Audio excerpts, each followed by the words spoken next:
सत्तारूढ देवगुरुमा आउँदै हुनुहुन्छ। त्यसै अर्को एजेन्डा छ सर्वोच्च अदालतले पछिल्लो समय गरेको जुन किसिमको निर्णय अब कैद जुन घटायो, अब करिब 8.5 वर्षमा रिहा गर्यो, 20 वर्ष चाहिँ कैद थियो। त्यसलाई लिएर अहिले अदालतप्रति जनताका धेरै प्रश्नहरू उठान भएका छन्। हाम्रो देशको न्यायपालिका अथवा भनियो भने यहाँ लक्ष्मणलाल पौनाजी हुनुहुन्छ, प्रधान न्यायाधीश बनाउनलाई यो संसदीय सुनाइ समितिको उहाँले अवश्य गरेर पठाउनु मान्छे आउनु। किन यस्तो भइरहेछ? बेला बेला न्यायाधीशहरू किन छुट्छन्? के कारणले छुट्छ? हाम्रो देशमा विधिको शासन कानुन राज्य छ कि छैन? रञ्जन कोइराला प्रकरणले धेरै प्रश्नहरू उठान गरेको छ। फेरि महिलामाथि अब युवतीमाथि पढाइ पनि भइरहेछ। त्यसले गर्दाखेरि हामी यसबारे पनि आज सामाजिक एजेन्डामा पनि बहस गर्छौँ। समाजमा एउटा गम्भीर एजेन्डाको रूपमा आएको छ। यो संवेदनशील विषय पनि हो। र अर्को विषय, हामी समग्र रूपमा देशको राजनीतिले दिन खोजेको गन्तव्य के हो? सत्तारूढ दलभित्र पनि द्वन्द्व छ, विवाद छ, मूल्य अगाडि बढ्न सकेन। त्यसरी प्रतिपक्षी दलहरूले चाहिँ अविश्वासको प्रस्ताव ल्याउने चर्चा पनि नेपाली राजनीतिक बजारमा सुरु भएको छ। कति सम्भव छ संसद विशेष अधिवेशन बोलाएर अविश्वासको प्रस्ताव दर्ता गराउन दुवै प्रतिपक्षी दल नेपाली कांग्रेस र जनता समाजवादी पार्टी तयार छ कि छैन? यसबारे पनि हामी कुरा गर्छौँ। लक्ष्मणलाल कलजी, तपाईँ एउटा कानुनको पनि ज्ञाता, संविधानको पनि राम्रो सबसे बनाऊ है कानुन के। आज देशमा सरकार छ कि छैन यही पहिले खोज्नुपर्ने अवस्था छ। सरकार नै देखिया छैन। यो देशमा बाढी पहिरोको अवस्था यो साल मात्रै आएको है, प्रत्येक साल आउँछ। त वर्षभरि सरकारले के गरेर बस्या हो? हामीले के सोच्यौं भने लगभग 2/3 को सरकार बने भने यो थिर सरकारले नेपालको समस्यालाई समाधान गर्छ। त्यसकारण यो सरकार चलोस्, 5 वर्ष चलोस् भन्ने हामी प्रतिपक्षीहरूको कल्पना हो। हामीले कहीँ कुनै सरकारलाई खरोच लाग्ने काम गरेनौं। एउटै पार्टीको सरकार भए पनि सरकार अहिले पार्टी भित्रै त छाडमछाड हुन्छ। कहिले कुरा मिल्यो भन्छ, कहिले त काम मिले भन्छ, कहिले राजीनामाको कुरा गर्छ। पार्टी आफ्नै भित्र यति द्वन्द्वमा छ कि जनतालाई हेर्नै सकेका छैन। यस्तो सरकारको कुनै कामै छैन।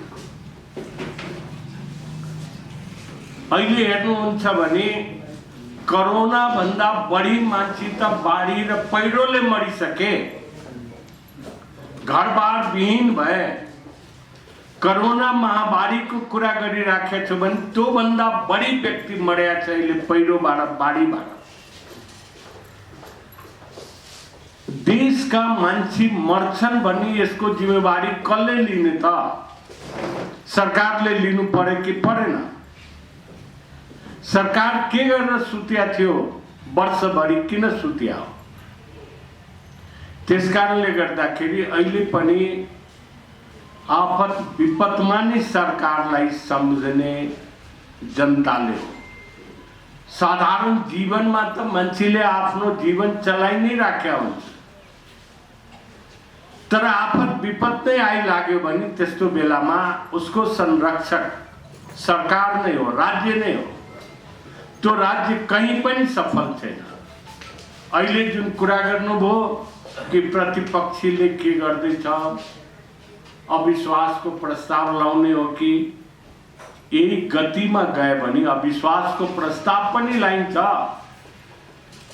सरकारमा दबाब दिनको लागि अविश्वासको प्रस्ताव पनि आइन्छ। अहिले त हामीले के हेरिराख्या भने यो अविश्वासको प्रस्ताव त सरकार भित्रैबाट आइराखेको रहेछ भने हामी छोडिदिएछ। तर भएन, यसै किसिमबाट सरकार चले भने निश्चित रूपबाट यसको पनि सरकार हटाउने जुन व्यवस्था हो, निश्चित सरकार लोक कल्याणकारी सरकार, जनतालाई सम्झिने सरकारको लागि पनि पहल गर्नुपर्ने अब नितान्त भइसकेको छ। अहिले हामीले सोचेका छैन जुन किसिमबाट ऋषिजीले भन्नुभयो, तर यो सोच बनाउनु पर्ने बेला आइसकेको रहेछ। दोस्रो प्रश्न उहाँले भन्नुभयो यो सर्वोच्च अदालतको फैसलाको बारेमा। हामीले अदालतको बारेमा केही नभए पनि फैसलाको आलोचना गर्ने, फैसलालाई हेर्ने हाम्रो राइट। तर मेरो फरक राय के छ भने अहिले सामाजिक सञ्जाल प्लस केही नेताहरूले पनि महाभियोग लगाउनु पर्ने प्रश्न उठाइराख्नु भएको छ। म त्यो पक्षमा छैन व्यक्तिगत रूपमा। किन छैन भने कोर्टको स्वतन्त्रतालाई, निष्पक्षतालाई हामीले मान्नुपर्छ। मानिएन भने कहाँ जाने त? त्यसपछि एकमात्र बाटो हुन्छ, छोड्दौँ कोर्टलाई, हतियार उठाउँ, हतियारबाट नै समाधान खोजौँ। यो देशमा त्यो पनि भइसक्यो, हतियारले पनि समाधान दिए। त्यसकारण कोर्टको सम्मान गर्नुपर्छ। तत्कालीन मुल्की ऐनमा र अहिलेको जुन सजाय सम्बन्धी कानुन छ, दुईटैमा न्यायाधीशको सविवेकमा जहाँ जन्मकैद सजाय हुन्छ भने परिस्थिति अनुसार त्यसलाई घटाउन सक्ने पहिले पनि व्यवस्था थियो, अहिले पनि छ। स्मरण गर्नुहोस्, मदन भण्डारीको मुद्दामा पनि कैद सजाय घटाएको थियो। तर फरक यति नै हो, तलैबाट घटाएर लगाइराखे। जिल्लाले गरे, पुण्डावेदन त्यस वखतकाले गरे, अनि आएर सर्वोच्च अदालतले गरे। सर्वोच्च अदालतको अन्तिम फैसला हुने भएको कारणबाट छुट्यो। त्यसकारण यो विवेक गर्नुपर्ने, प्रयोग गर्नुपर्ने कानुनी व्यवस्था पनि हामीले गरेका छौँ। अब त्यो विवेक समुचित ढङ्गबाट प्रयोग भयो कि भएन भन्ने कुरालाई फेरि बाटो छ पुनरावलोकनको। जुन अदालतले फैसला गरे त्यो अदालतलाई, सर्वोच्च अदालतलाई, अन्य अदालतलाई छैन यो व्यवस्था आफ्नो फैसलालाई आफै हेर्न। तर सर्वोच्च अदालतलाई फैसलामा कुनै त्रुटि रहेछ भने, कानुनको त्रुटि गरेको छ, संविधानको त्रुटि गरेको छ भने त्यसमा पुनरावलोकनको व्यवस्था जुन रिभ्यूको हो त्यो गरिराखेको रहेछ। र अहिले रिभ्यू पिटिसन पनि, पुनरावलोकनको निवेदन पनि दर्ता भइसक्यो भन्ने सुनिराखे। त्यसकारणले यस विषयलाई अदालतको स्वतन्त्रतालाई सम्झेर, निष्पक्षता सम्झेर, न्याय गलत भएको छ भने त्यही कोर्टले गर्छ भन्ने कुरा हामी विश्वास गरेर अहिले अगाडि बढ्नुपर्ने अवस्था स्थिति छ। हामीले प्रत्येक कुरामा महाभियोगको प्रयोग गर्नु हुँदैन। के अदालतलाई हामीले तर्साएर राख्ने? हामीसँग महाभियोगको हतियार छ, जुन बेला चाहे त्यही बेला तिमीलाई खत्तम गरिदिन्छु भन्ने तर्साउनु हुँदैन। अहिले यस्तो लसन मेरो यस्तो प्रश्न, जस्तो डाक्टर बाबुराम भट्टराईले सुरु गर्नुहुन्छ ट्विट गरेर महाभियोग लगाउनुपर्छ, प्रधानमन्त्रीलाई उहाँले भन्नुभयो, सरकारलाई भन्नुभयो, सदस्यलाई भन्नुभयो, यस्तो प्रधानमन्त्रीले हामी मिल्दैन भनेर। तपाईँ के भन्नुहुन्छ? तपाईँकै पार्टीको शीर्ष नेता होइन? मैले पहिले नै यहाँहरूसँग निवेदन गरेँ, मेरो व्यक्तिगत विचार हो। मेरो व्यक्तिगत विचार राख्ने मलाई अधिकार छ। म कसैको दास होइन। त्यसकारण मलाई अधिकार छ। बाबुरामजीलाई त्यो कुरा लाग्यो भने उहाँ भन्न सक्नुहुन्छ। त्यो विषय उचित हो भने पार्टीमा छलफल हुन्छ, मेरो पनि विचारको छलफल होला। तर मैले आफ्नो विचार कसैले शीर्ष नेताले नै बोलिदिए भने आफ्नो विचारलाई कुण्ठित मैले गर्नुपर्ने ठान्दिनँ। त्यसकारण मैले यो विचार राख्दा नै मैले मेरो यो व्यक्तिगत विचार हो भन्ने कुरा मैले भने। एसिड प्रहार वास्तवमा ज्यादै दुखदायी प्रश्न हो। मैले प्रत्यक्ष रूपबाट जुन पीड़ा देखे, वीरगंज का मुस्कान खातूनलाई असाध्यै पीडामा करीब 1 वर्ष बसे। यो जघन्य अपराध हो। यसको दण्ड सजायको व्यवस्था अहिले गरेका छ। घटी होला भने अहिले पनि 5 वर्षदेखि 8 वर्षसम्म, 1 लाखदेखि 5 लाखसम्म या 8 लाखसम्म जरिवानाको व्यवस्था गरिराखेको रहेछ, पीडितलाई जरिवाना दिने भने।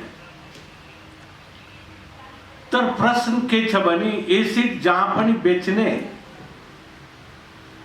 किराना पसलमा पनि बेच्ने कि एसिड जुन यस किसिमको भइराखेको छ, देखिराखेका छौँ। अहिले 25औं घटना यस्ता भइसके।